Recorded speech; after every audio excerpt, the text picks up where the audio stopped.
This is what happens when you indoctrinate nations of people with nothing but mindless consumerism and love of this world.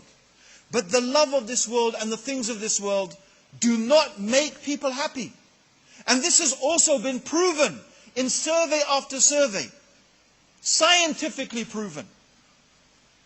The problem is this: when you acquire some worldly possession, you very soon become bored of it. It's what they call hedonistic entropy, which basically means that you get bored of things that you enjoy very quickly. You buy a new car, very soon you're bored of the new car. The excitement of the new car wears off. After 1 month, 1 year, it wears off. And you see the latest model, you see the latest car, and you think, oh, I want that one now. Even, I don't know, I think I saw it here in the Emirates, right? There was an advert for a BlackBerry, tablet. And it said something like, yes, you should have waited. Meaning, everyone's thinking, if only I'd waited, I could have got this.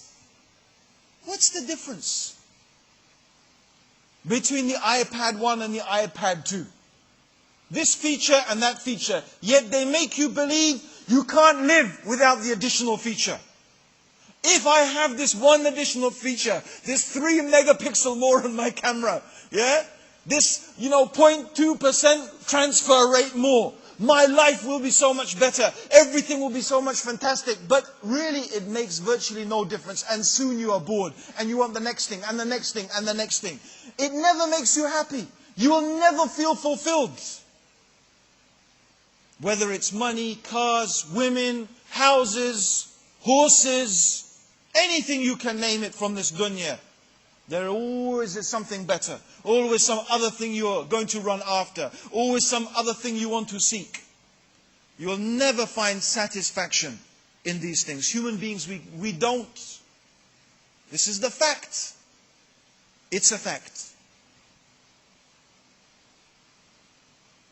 Yet most people imagine this is happiness. Relaxing on the beach, watching movies, not necessarily watching movies on the beach, I see it. Relaxing on the beach, watching movies, just, relax. No. This is actually not true.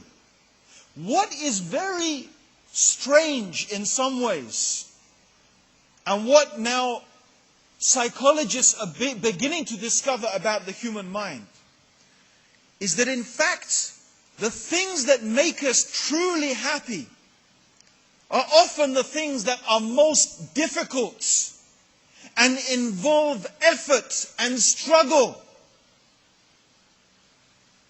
Because when we make an effort and when we struggle and when we commit ourselves to trying to achieve something, especially if at the end of this activity we feel that I have improved myself as a human being, and I have contributed to the benefit of humanity, even if it is in a small way. This is something that gives us a true, profound, and lasting sense of happiness. And I know it doesn't take much imagination for you to realize this is exactly what Islam is saying. This is exactly what Allah subhanahu wa ta'ala has been telling us. The true happiness is not in the world and the things of this world. That the things that truly last are good deeds. Not only because you will see the fruit of the good deeds in the akhirah. No, in this life, in this dunya, even in this life, the things that last are good deeds. Look back on your life. And I'm sure you can now, right now, in this room, look back on your life, and the things that will give you the most profound sense of happiness are the things you have done to help the poor, to help the needy, to look after your mother, your father, raising your children, doing something good, some activity that is profound, learning Quran, saying your prayers, fasting Ramadan. These are the things that have given you a lasting sense of happiness and worth that is with you until today. Long after you have forgotten, about the toys you got when you were a child, or the recent car, or whatever those things you were so thought they were going to make your life so much better. But you've forgotten them.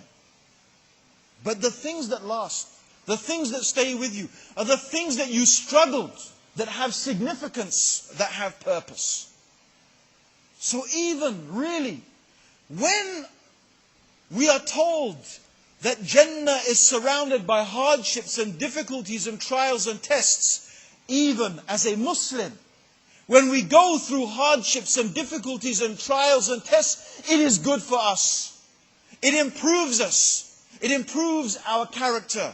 It makes us stronger. It makes us happier. As long, of course, as we have sabr. And this is a beautiful thing, my brothers and sisters in Islam. What a beautiful religion we have. And no one else has this. No one else. No religion has this except Islam. How do I know that? Because this is what the Prophet ﷺ said. What I'm going to say. How amazing, how wonderful is the condition of the believer. Everything that happens to them is good. SubhanAllah. Hear that again. Everything that happens to them is good. If they get some bounty, if they get some blessing from Allah, then they are grateful. They thank Allah. They are grateful. They use it in a halal way. And that is good for them. And if some difficulty or hardship occurs to them, even if it is a thorn that pricks your foot, even a thorn pricking your foot, that is good for you. That is good for you. And this is only for the believer. This is only for the believer. SubhanAllah. So if we understand that true happiness in life comes from struggle, we believers should embrace the struggle. Let's accept it happily, willingly. Because this is the problem. The things that make you truly happy, they take an effort. And the big problem is that initial effort. The initial effort is what we have to overcome. But when you embrace the struggle, when you look forward to the struggle, when you realize that the struggle itself is what is going to make you truly, profoundly happy, you accept it. You know that life is a test. Accept the struggle. And you will be successful. You will be happy in this dunya, and you will, insha'Allah, you will get paradise in the akhirah. Subhanallah. And this is the secret of understanding something that again may seem very strange. Allah tests the ones He loves. And the ones He loves the most, He tests the most.